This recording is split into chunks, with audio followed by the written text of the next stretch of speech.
Hola a todos, espero que se encuentren bien. En esta ocasión vamos a revisar la conformación ósea de la cintura pélvica. Muy bien, para iniciar nos vamos a ubicar entonces en nuestro sujeto anatómico. Lo tenemos en una vista anterior y justamente podemos identificar su sistema óseo.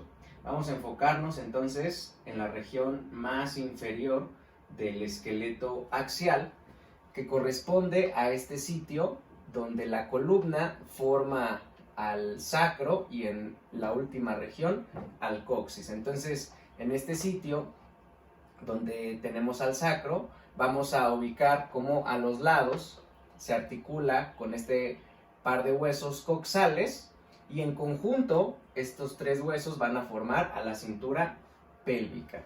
De manera que los dos huesos coxales se van a articular en la región anterior y van a recorrer esta cintura pélvica en dirección lateral y posterior. Entonces los vemos articulándose en la región anterior desde una vista un poco más superior, cómo se dirigen lateralmente y posterior se articulan justamente con el sacro, que comentamos es parte del esqueleto axial. Entonces se forma una articulación axioapendicular conformada por las articulaciones, por lo tanto, sacroiliacas. Describiendo mejor ahora a los huesos coxales, vamos a ver que los huesos coxales son unos huesos planos e irregulares. En esta vista anteromedial identificamos sobre todo al hueso coxal derecho, tenemos al izquierdo, y está conformada por tres porciones o tres huesos que se osifican. Tenemos en la región superior y formando la porción aplanada al ilion.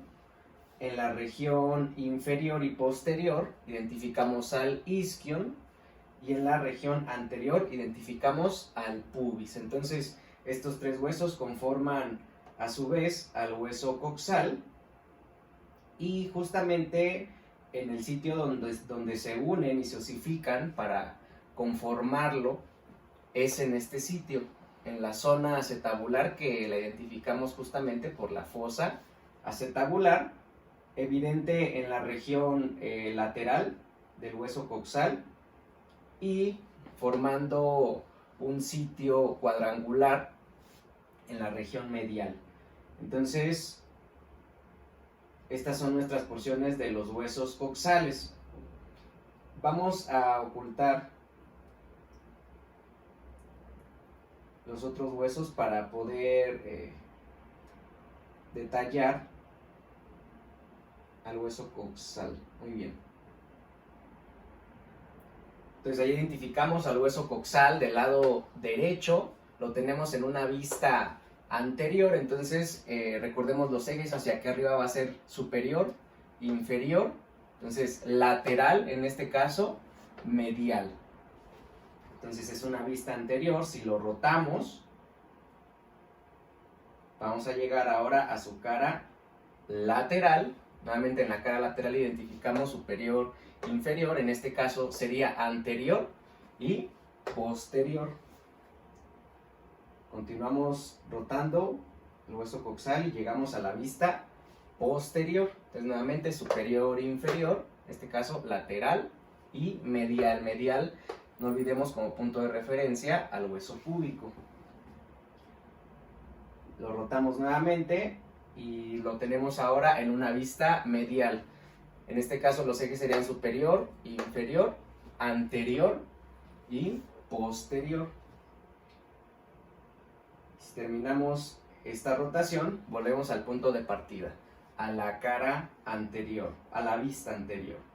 Entonces comentábamos, el hueso coxal está formado por la fusión de tres huesos, el ilion, el isquion y el pubis. Es un hueso plano, sobre todo en la región que corresponde al ilion, e irregular y tiene forma de hélice. Entonces, ¿qué le podemos estudiar al hueso coxal? Le podemos estudiar dos caras, una cara medial, que justamente es la que forma las paredes de la cavidad pélvica. Podemos estudiarle, por lo tanto, una cara lateral, que corresponde a esta zona rugosa que va a proporcionar inserciones bordes óseos para que se inserten los músculos de la extremidad inferior, y además se va a articular con la porción libre de la extremidad inferior, es decir, con el fémur. Podemos estudiarle también distintos bordes, un borde superior, un borde inferior, un borde anterior y un borde posterior.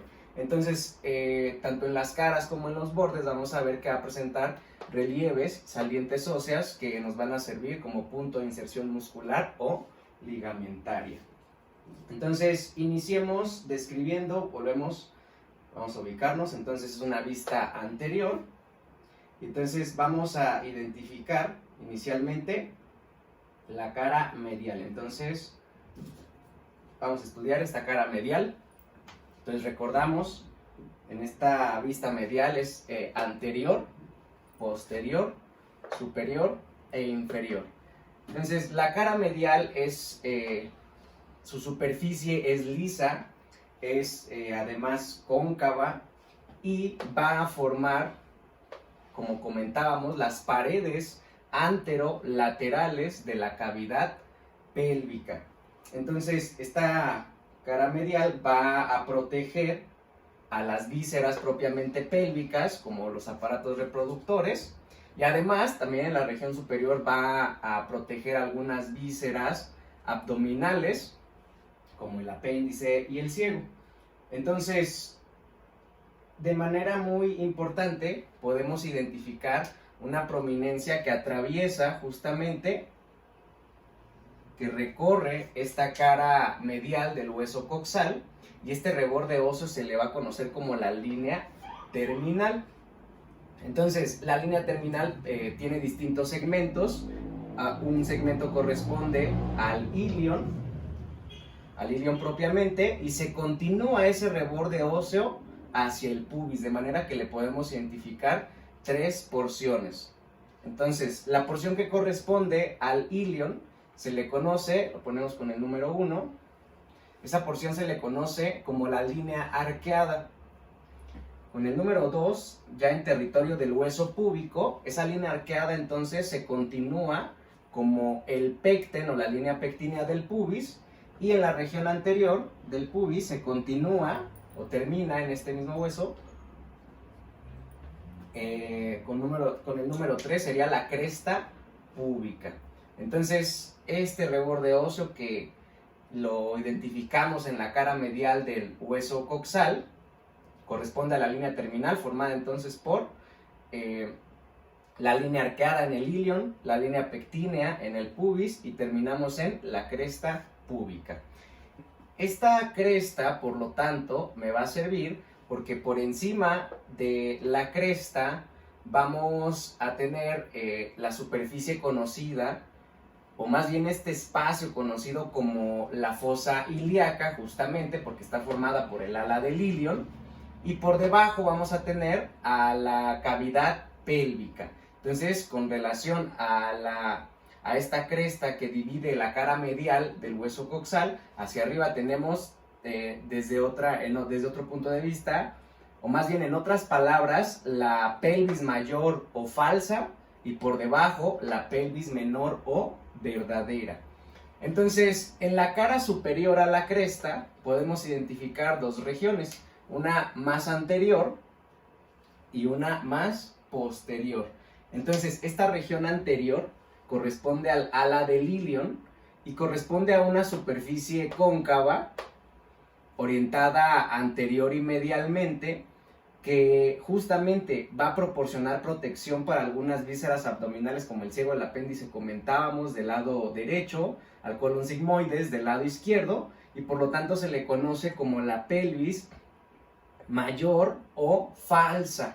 Entonces se corresponde con este espacio o esta división del abdomen que corresponde a la fosa ilíaca. Entonces, la fosa ilíaca, como parte de la pelvis mayor o falsa, se va a encontrar en la región anterior.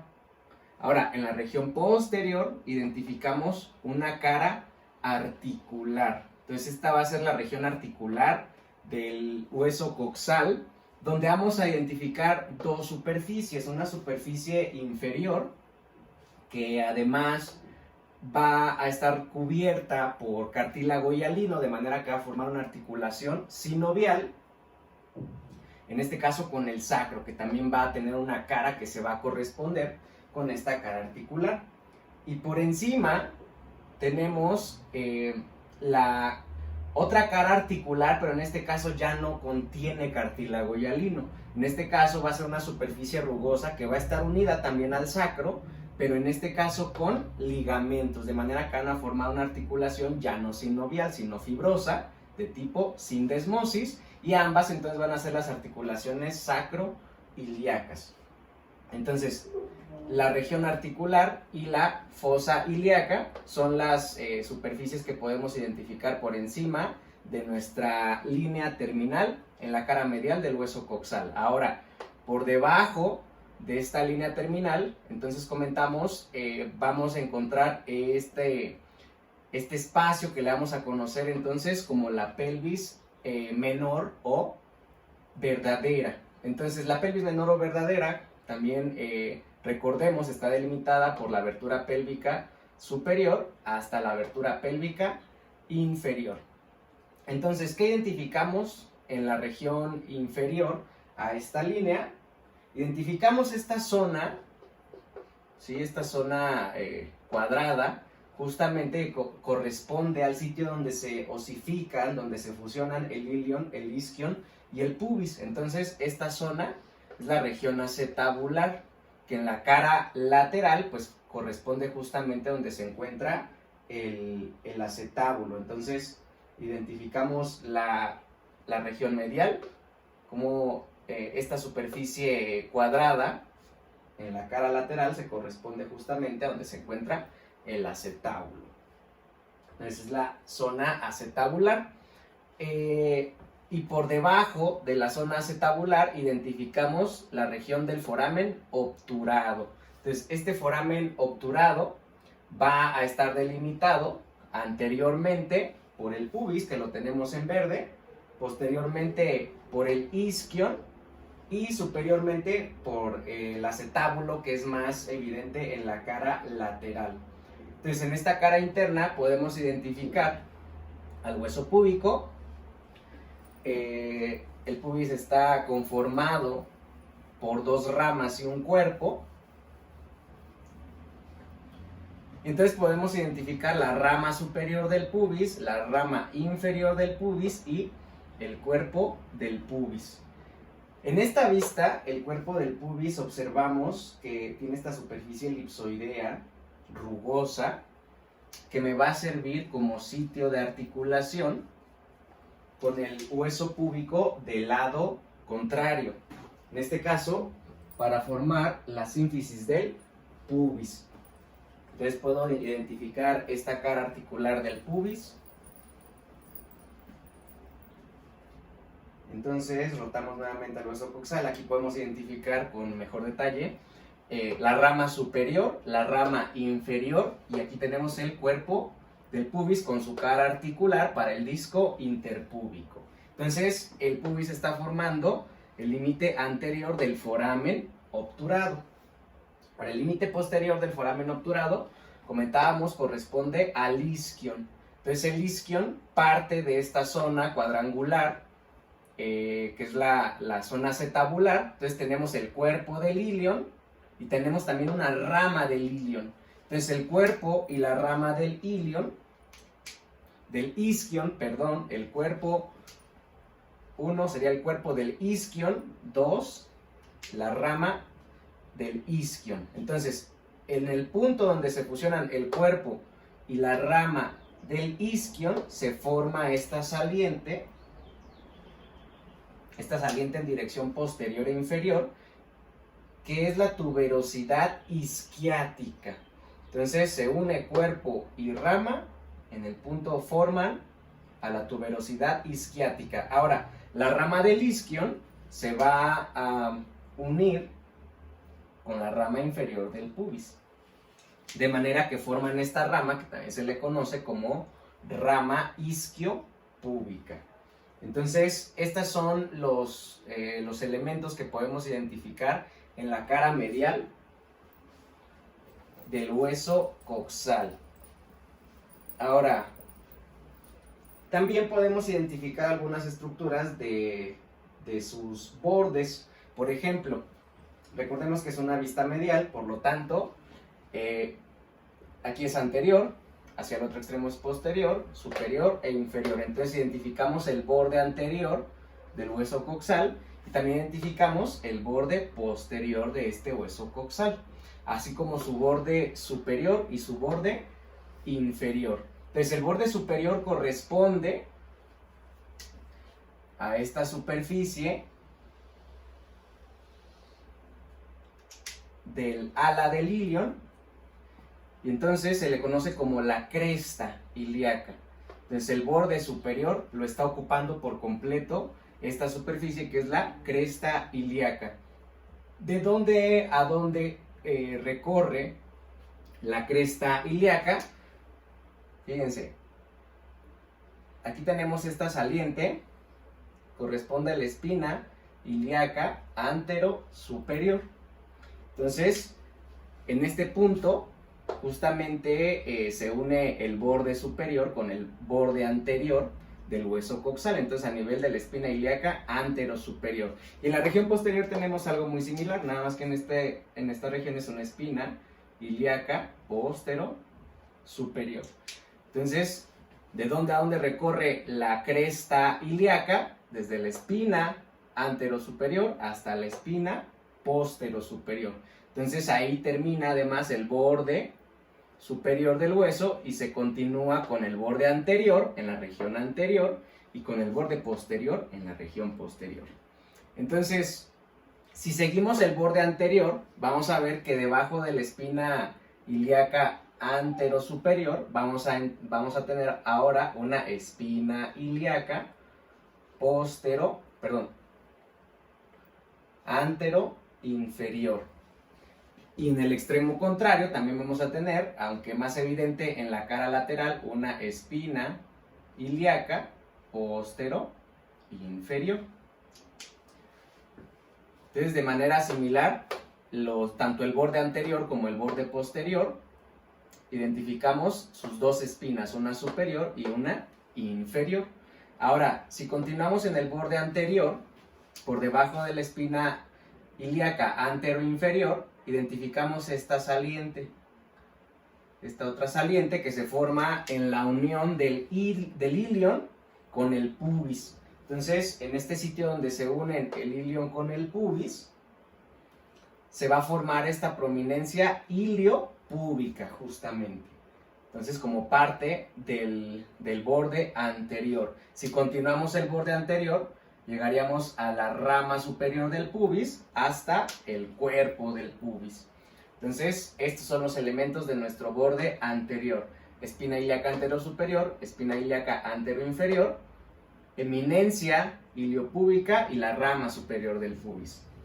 Ahora, si recorremos el borde posterior, iniciamos en la espina ilíaca postero-superior, descendemos a la espina ilíaca postero-inferior y ahora por debajo vamos a encontrar esta superficie escotada y bastante prominente formando ese borde posterior.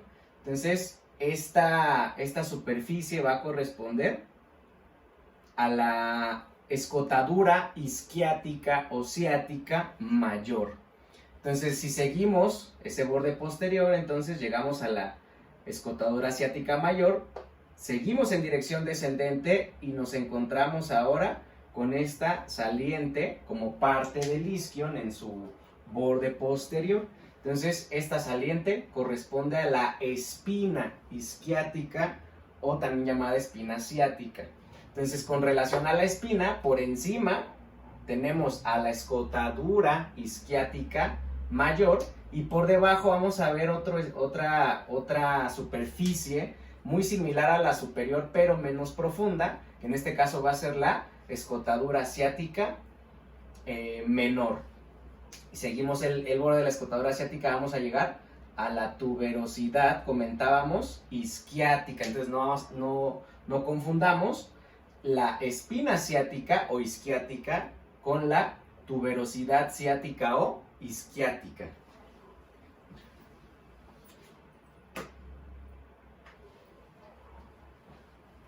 Bien, comentábamos además que esta tuberosidad isquiática se forma en el punto donde se unían el cuerpo del isquion con la rama del isquion. Entonces aquí justamente termina el borde posterior y se continúa con el borde inferior. Entonces el borde inferior correspondería al borde formado por la por la rama isquiopúbica. Recordemos que la rama del isquion se une con la rama inferior del pubis, entonces todo este borde recorrido por esa rama isquiopúbica corresponde al borde inferior. Entonces ya tenemos borde anterior, borde posterior, borde superior y borde inferior desde esa vista medial.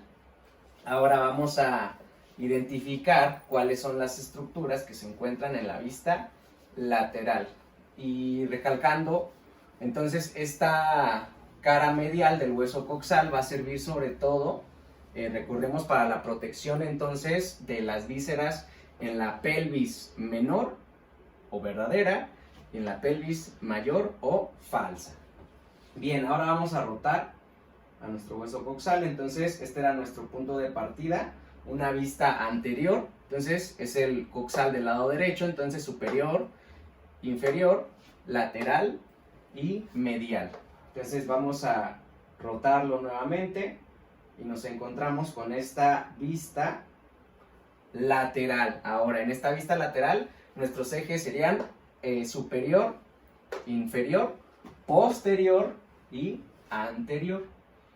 Entonces identificamos nuevamente los tres segmentos: la porción ensanchada triangular que corresponde al ilion, la región posterior inferior que corresponde al isquion y la región anterior que corresponde al pubis. Entonces comentábamos, estos tres huesos se osifican en esta región que en la cara lateral va a formar justamente la fosa acetabular.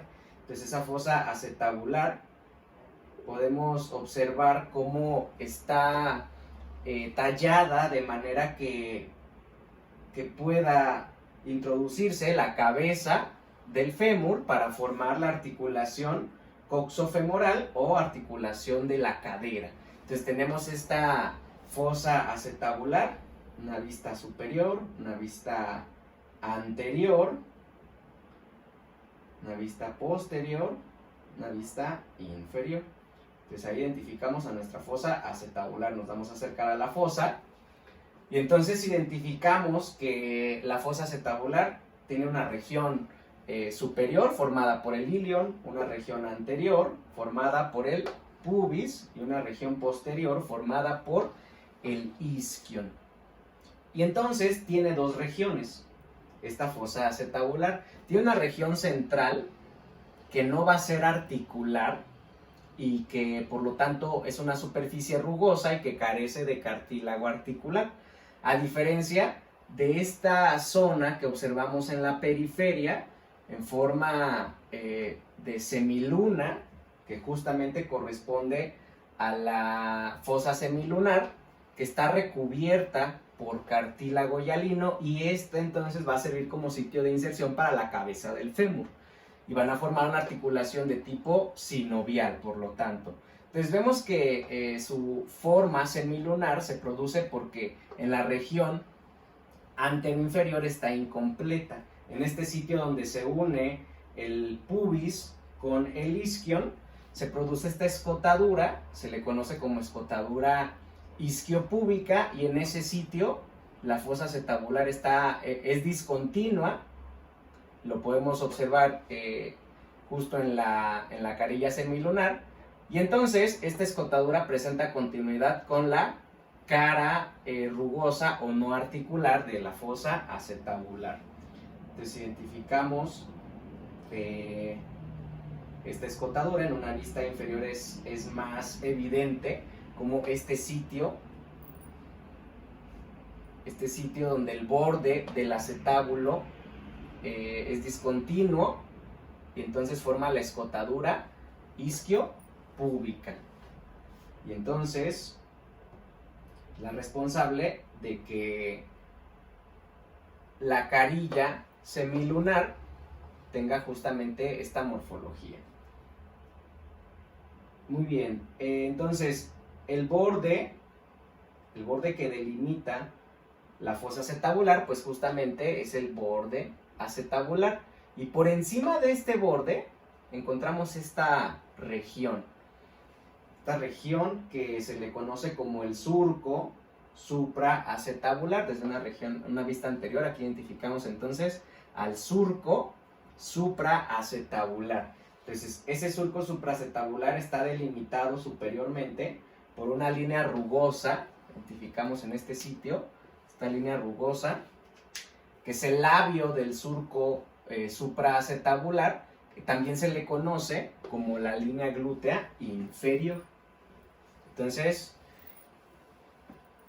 por encima de la fosa acetabular tenemos el surco supraacetabular y por debajo del acetábulo vamos a tener al foramen obturado, que lo comentábamos también en la vista medial, y entonces el acetábulo va a formar el techo del foramen obturado.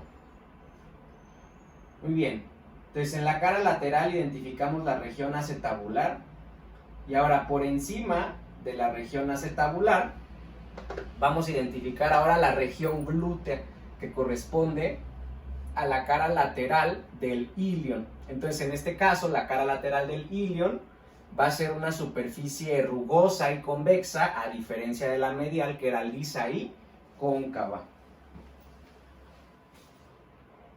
Entonces en esta zona lateral es rugosa, recordemos, porque va a contener las salientes óseas que van a proporcionar inserción muscular a los músculos de la extremidad inferior.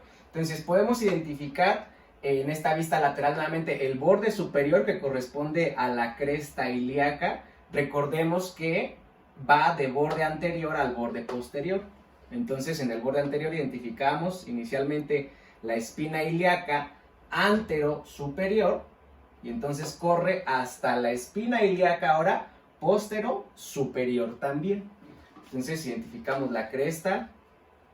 Por debajo de ambas espinas superiores recordemos que encontramos en cada borde las espinas inferiores y al centro entonces nos queda este espacio triangular formado por el ala del ilion. Entonces va a presentar, recordemos, el labio supraacetabular, o también llamada, vamos a ponerle 1,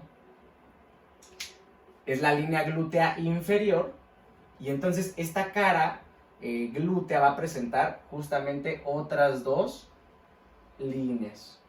Entonces esta segunda línea, veamos cómo se dirige desde el borde superior en dirección a la escotadura ciática mayor, que es esta superficie, recordemos, que quedaba por debajo de la espina ilíaca postero inferior y por encima de la espina isquiática o ciática. Entonces esta línea va a ser la línea glútea ahora anterior, va a ser la más grande, en longitud, ¿sí? Va a ser la más grande, y vemos cómo tiene una concavidad anterior y una convexidad posterior. Y por detrás, más pequeña y más vertical, vamos a identificar, partiendo también desde el borde superior, ahora a la línea glútea posterior. Entonces estas tres líneas glúteas nos van a servir para delimitar los espacios en los que se van a insertar los músculos glúteos, justamente en esta zona. Entonces esta sería nuestra zona glútea de la cara lateral. Ahora regresamos hacia el otro extremo. Por debajo de la fosa acetabular nuevamente identificamos la región del foramen obturado. Entonces el foramen obturado nuevamente, recordemos, tiene un techo formado por la fosa acetabular, tiene un límite anterior, una pared anterior formada por el pubis y tiene una pared posterior formada por el isquion. Entonces aquí en esta vista lateral podemos identificar esta zona, recordemos, donde se une la rama del isquion con el cuerpo del isquion para formar esta gran saliente, que es la tuberosidad del isquion o tuberosidad isquiática. Entonces nos va a servir justamente como sitio de inserción muscular. Entonces tenemos por aquí la tuberosidad, y si rotamos un poco hacia posterior, podemos identificar cómo está sobresaliendo en el borde posterior del hueso coxal la espina ciática o isquiática. Entonces, con relación a esta espina, recordemos, por encima, en el borde posterior, se encuentra la escotadura ciática mayor, y por debajo vamos a encontrar la escotadura ciática menor. Entonces, esas son las estructuras que vamos a identificar en el hueso coxal. Ahora vamos a hacer una revisión en conjunto de los dos huesos coxales. Entonces tenemos una vista antero-superior, identificamos a los dos huesos coxales, estábamos estudiando el del lado derecho, aquí tenemos el del lado izquierdo, articulándose, veamos, en la región anterior, a través de los huesos púbicos. Aquí vamos a tener un disco interpúbico formando la sínfisis del pubis, y en la región posterior, veamos cómo esta cara medial, la región posterior, se articula con el sacro. Entonces vamos a formar aquí las articulaciones sacro-ilíacas. Entonces vamos a enfocarnos ahora en el sacro. Entonces comentábamos, el sacro es una de las porciones caudales de la columna vertebral, y característicamente este hueso se encuentra formado por vértebras fusionadas en número de aproximadamente 5, y entonces por encima se articula con la quinta vértebra lumbar, tanto por sus procesos articulares como por su disco intervertebral. A los lados se va a articular, como comentamos, con los huesos coxales, formando las articulaciones sacroiliacas. Y además por debajo se va a articular con la porción más caudal, ahora sí, de la columna vertebral, que corresponde al coxis. Entonces vamos a ocultar al hueso coxal derecho para tener una mejor visibilidad del sacro. Entonces, en esta vista anterolateral identificamos que el sacro, la fusión de sus vértebras provoca que tenga una curvatura. Entonces, esa curvatura es justamente más evidente desde la cara o desde la vista lateral. Entonces, esa curvatura, pues es la curvatura sacra, que tiene una superficie cóncava anterior y una superficie convexa posterior.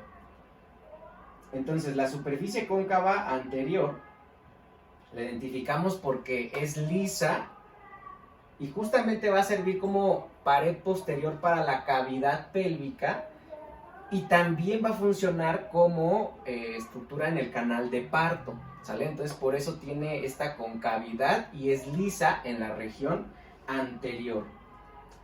En la región más superior de esta cara, justo el sitio que corresponde a la primera vértebra sacra, S1, vemos cómo su cuerpo usualmente hace prominencia en dirección anterior, de manera que este borde de la vértebra S1 pues nos forma justamente al promontorio del sacro. Entonces observamos su cara anterior cóncava y lisa en la región superior. Además observamos el promontorio del sacro. Y en las regiones laterales observamos las alas del sacro. Entonces, estas alas del sacro, si las observamos desde la vista lateral, aquí tenemos la cara articular justamente del hueso sacro, que se corresponde con la cara articular del ilion. Entonces, recordemos que en el ilion había una superficie con cartílago hialino. Entonces, en el sacro también tenemos una carilla articular con cartílago hialino para formar una articulación sinovial con el ilion. Entonces, esta articulación va a ser sinovial plana, y por detrás Y encima de esta cara vamos a encontrar ahora a una superficie rugosa que ya no tiene cartílago hialino y que de manera similar al ilion se le conoce como la tuberosidad del sacro. Entonces, tuberosidad del sacro y tuberosidad del ilion se van a articular mediante los ligamentos sacroiliacos, y en este caso va a ser una articulación de tipo sindesmosis, fibrosa. Entonces ahí observamos sus caras articulares en la cara lateral, y además nos permite observar esta vista, la cara posterior. Entonces, en esta cara posterior, recordemos,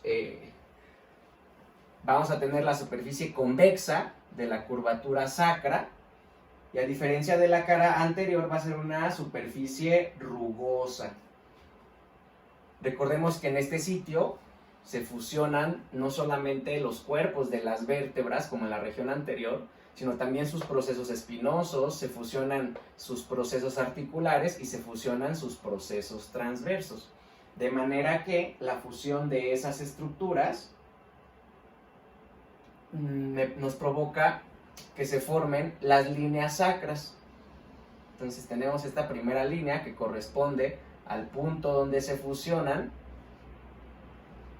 los procesos espinosos sacros, y entonces forman la línea sacra media.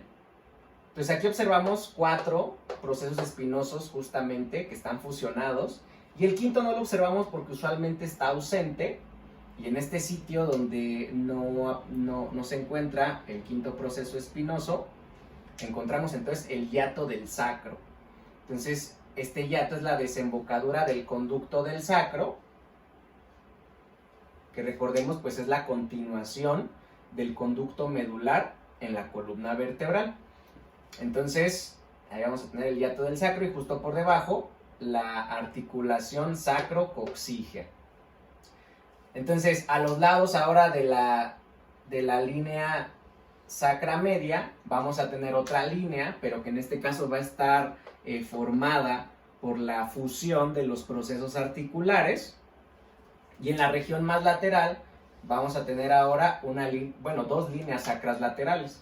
Entonces la única que es impar es la media, a los lados tenemos 2 intermedias, y en la región lateral 2 crestas, 2 líneas sacras laterales. Entonces las líneas sacras laterales, recordemos, se forman por la osificación de los procesos transversos del sacro, y entre estas 2 líneas además podemos observar la presencia de estos forámenes, corresponden justamente a los forámenes sacros, que van a servir como sitios donde van a atravesar los nervios sacros en la cauda equina a su respectivo nivel. Entonces allá identificamos la cara posterior del sacro, como es rugosa por la fusión de estas estructuras. Y además también en la región superior podemos identificar la articulación de la primera vértebra sacra aún con la quinta vértebra lumbar, formando su articulación sigapofisiaria. Entonces recordemos que estas articulaciones son de tipo sinoviales planas, y pues justamente observamos esas articulaciones del sacro. Entonces las articulaciones con la vértebra quinta lumbar, las articulaciones con los huesos coxales, específicamente con el ilion, y su articulación con el coxis. Bien, entonces entre el sacro y el hueso coxal, en sus distintas porciones, van a delimitar, recordemos, la cavidad pélvica. Entonces la cintura pélvica delimita la cavidad pélvica. Entonces tenemos, nuevamente regresamos a nuestro sujeto anatómico en una vista anterior, y ahora lo que vamos a hacer es hacer una vista superior de esta zona. Entonces en esta vista superior podemos identificar distintas estructuras. Entonces vamos a dibujar una línea que recorra lo que habíamos comentado, que correspondía a la cresta de la cara medial del hueso coxal, Entonces trazamos esta línea, veamos que está recorriendo esa cresta que describíamos en la cara medial del hueso coxal y se continúa hacia el sacro. Entonces esta línea, si la delimitamos de anterior a posterior, un momento, ahora vamos a trazar nuevamente la línea. Entonces ahí estamos trazando la línea siguiendo la cara medial del hueso coxal y la continuamos en la región posterior hacia el sacro.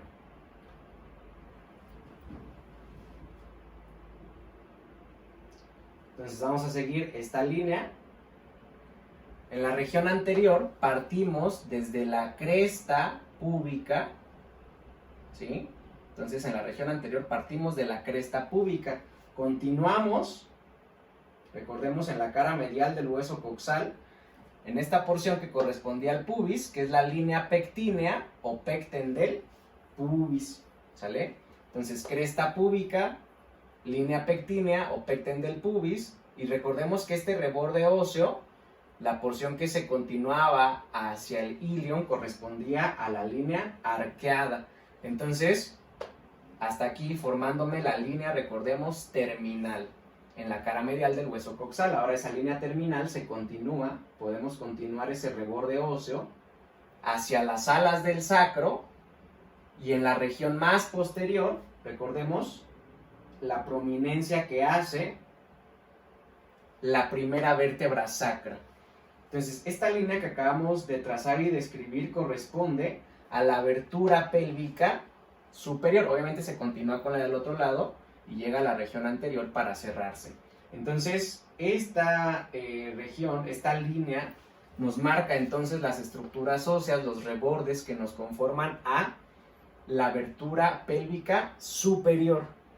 Y entonces va a ser muy importante porque lo que se encuentre por encima de esta línea, esta abertura pélvica superior, lo que se encuentre por encima se le va a conocer como la pelvis mayor, comentábamos, pelvis mayor o falsa. Y entonces lo que se encuentre por debajo de la abertura pélvica superior y hasta la abertura pélvica inferior va a corresponder ahora sí a la pelvis menor o verdadera.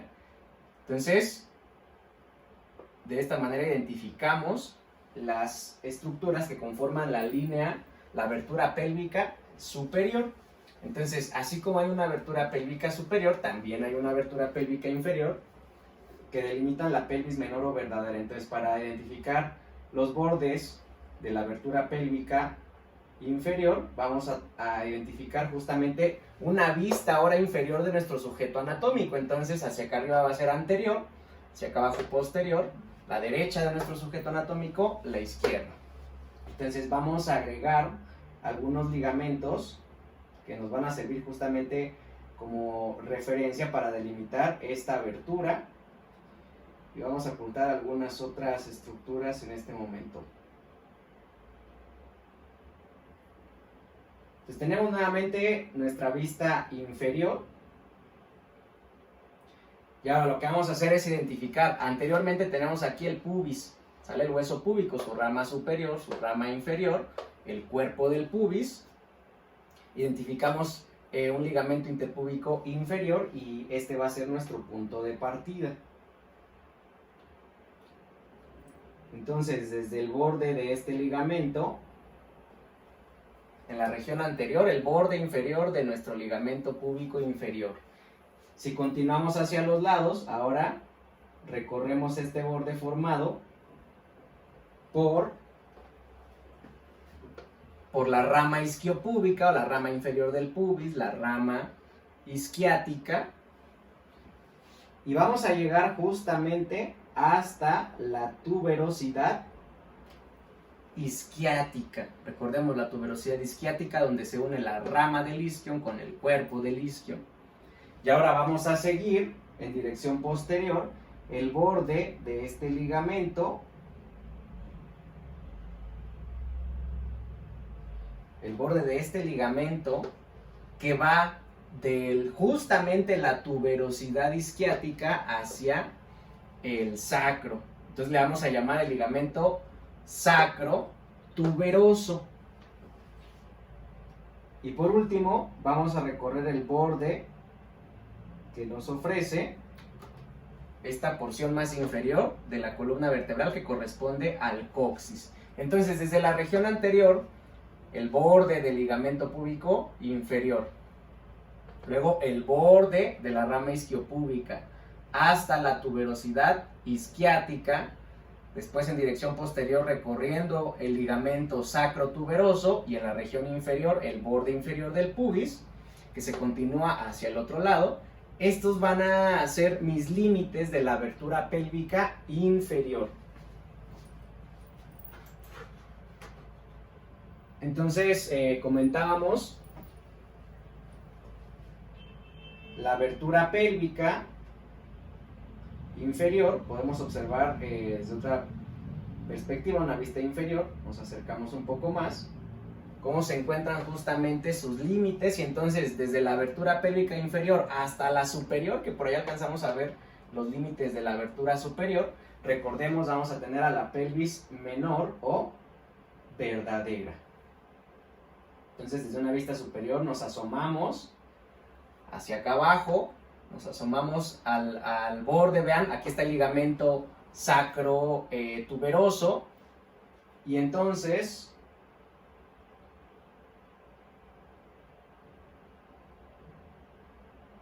perdón, ese no era el sacrotuberoso, era el sacrotuberoso. A ver, vamos a la vista inferior nuevamente. Bueno, identificamos el ligamento sacrotuberoso. Ahí está, ahora sí. Que es el que forma parte de esta abertura pélvica inferior. Entonces, lo observamos desde la vista superior nuevamente. Y entonces identificamos el borde del ligamento sacrotuberoso que se continúa hacia el borde inferior del pubis. El otro ligamento es el sacroespinoso. Entonces, desde la vista inferior, recordemos, el borde del sacrotuberoso es el que forma, que delimita la abertura pélvica inferior. Muy bien, pues con esto terminamos de momento el estudio de la cintura pélvica.